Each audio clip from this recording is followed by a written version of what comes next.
Hello everyone, आज हम बात करेंगे इस वीडियो में एक ऐसे वायरल इन्फेक्शन के बारे में जो कि आज के टाइम पे हर किसी ना किसी को इंसान को हो ही जाता है। आपने सुना हो गया कि आज के टाइम पे वायरल बुखार बहुत ही ज़्यादा चल रहा है और इसका बहुत ही कम ट्रीटमेंट डॉक्टर के द्वारा किया जाता है, क्योंकि डॉक्टर कभी कभी समझ नहीं पाते कि ये कौन सा बुखार है। कभी कभी वो समझ जाते हैं मियादी बुखार है या मतलब मलेरिया से बुखार आता है या आप ठंड लग के बुखार आता है, बट उन्हें यही नहीं पता लगता कि वायरल बुखार को हम कैसे करके पहचानें, यानी कि वायरल फीवर को हम कैसे करके देखकर पहचान सकते हैं कि इस इंसान को वायरल बुखार है और इसमें हम कौन सा ट्रीटमेंट दे सकते हैं।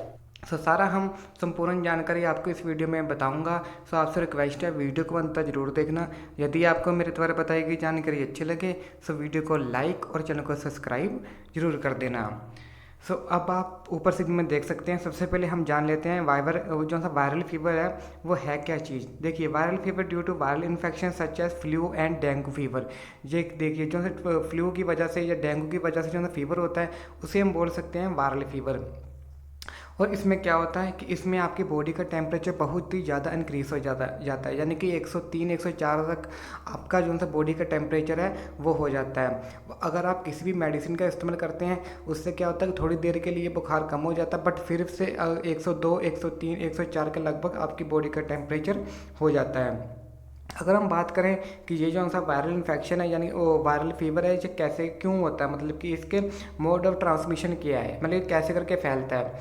इनहेलेशन यानी कि नाक या मुंह के द्वारा शरीर के अंदर आना। जब भी आप कोई सांस वगैरह लेते हैं, ठीक है, जहाँ उस कंडीशन में क्या होता है कि कुछ वो संक्रमण ऐसे होते हैं जिसकी वजह वो आपके मुंह में जाते हैं, वो आपकी बॉडी में पूरे धीरे में आपके धीरे धीरे आपके पूरे शरीर में फैल जाते हैं। इसकी वजह से भी वायरल फीवर हो जाता है।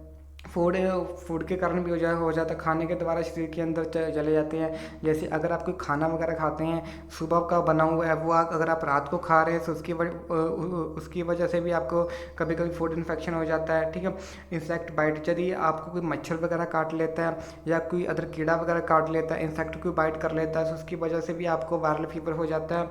बॉडी फ्लूइड, शरीर के तरफ से यदि आपकी बॉडी में पानी की कमी हो गई है, ठीक है, और आपको बहुत ज़्यादा पसीना वगैरह आता है और आपकी बॉडी का टेम्परेचर है वो बिल्कुल आपके कंट्रोल में नहीं रहता, उसकी वजह से भी आपकी वायरल इन्फेक्शन या वायरल फीवर होने के बहुत ज़्यादा चांसेस रहते हैं। अब हम बात करते हैं कुछ सिम्टम के बारे में, यानी कि हम कैसे करके पता लगा सकते हैं कि इस इंसान को वायरल फीवर ही है। देखिए, इसमें कुछ कॉमन सिम्टम होते हैं जो कि आपके लिए जानना काफ़ी ज़्यादा ज़रूरी रहते हैं। जैसे फीवर हो गया, बुखार, फटीग वगैरह हो सकती है जिससे हम बोल सकते हैं थकावट, वीकनेस, कमजोरी वगैरह बहुत ज़्यादा आ जाती है। हेडेक, आपके सिर में दर्द नहीं जाएगा। वोमिटिंग, आपको उल्टियाँ होना चालू हो जाएंगी। इन्फ्लेमेशन ऑन फेरिनेक्स, यानी कि आपके गले में इन्फ्लेमेशन आ जाएगी। पेनफुल टॉन्सिल, आपके गले में टॉन्सिल हो जाएंगे।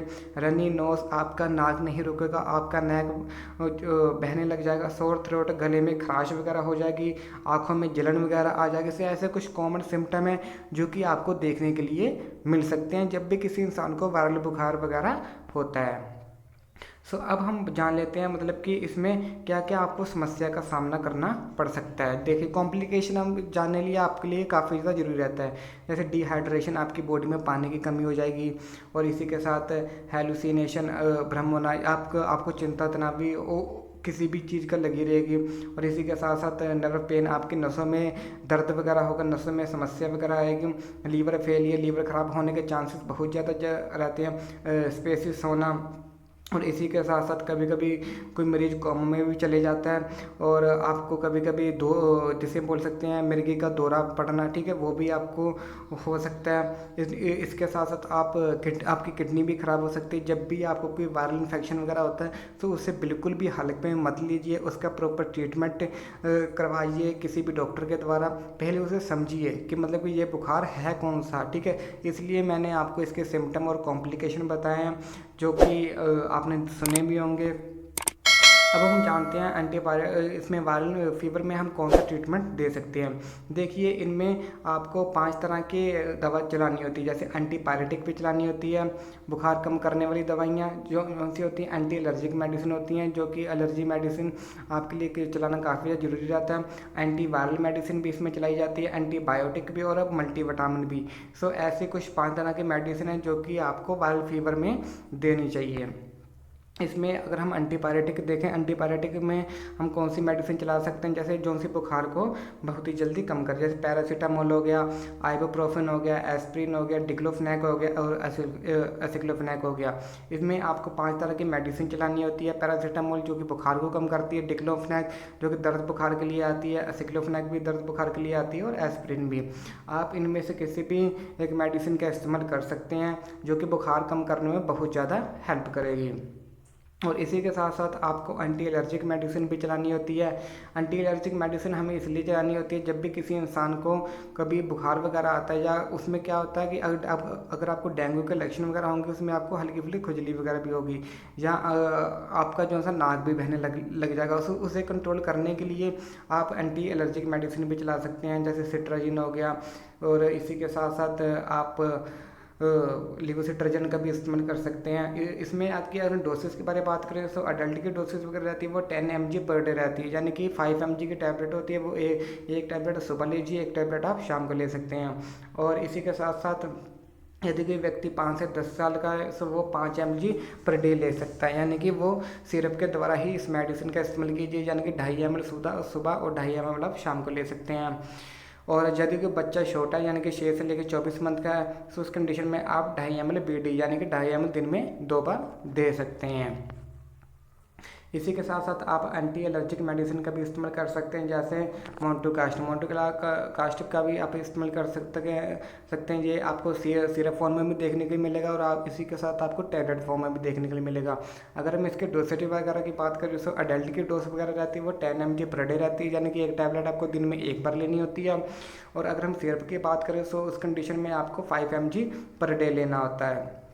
अगर हम छोटे बच्चे की बात करें तो वो अगर कोई बच्चा 6 से लेकर 24 मंथ तक का, वो 2.5 ml BD यानी कि 2.5 ml दिन में 2 बार लगा सकते हैं। तो ये तो हो गया एंटी एलर्जिक मेडिसिन की डोसेज वगैरह।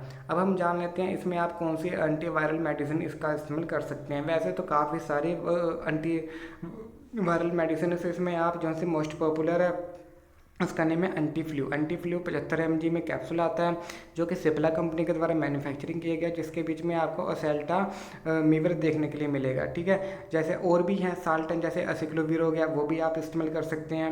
ठीक है, ये सब एंटी वायरल मेडिसिन होती हैं जो कि आज के टाइम पे काफ़ी ज़्यादा डॉक्टर के द्वारा चलाई जाती है। अगर हम इसके डोसेज वगैरह की बात करें तो आपको एक टैबलेट दिन में 2 बार लेनी होती है। आप 5 दिन तक लगातार लीजिए। किसी भी तरह का अगर आपको वायरल इन्फेक्शन वगैरह होगा, वायरल फीवर वगैरह आता होगा, तो वो आना बंद हो जाएगा।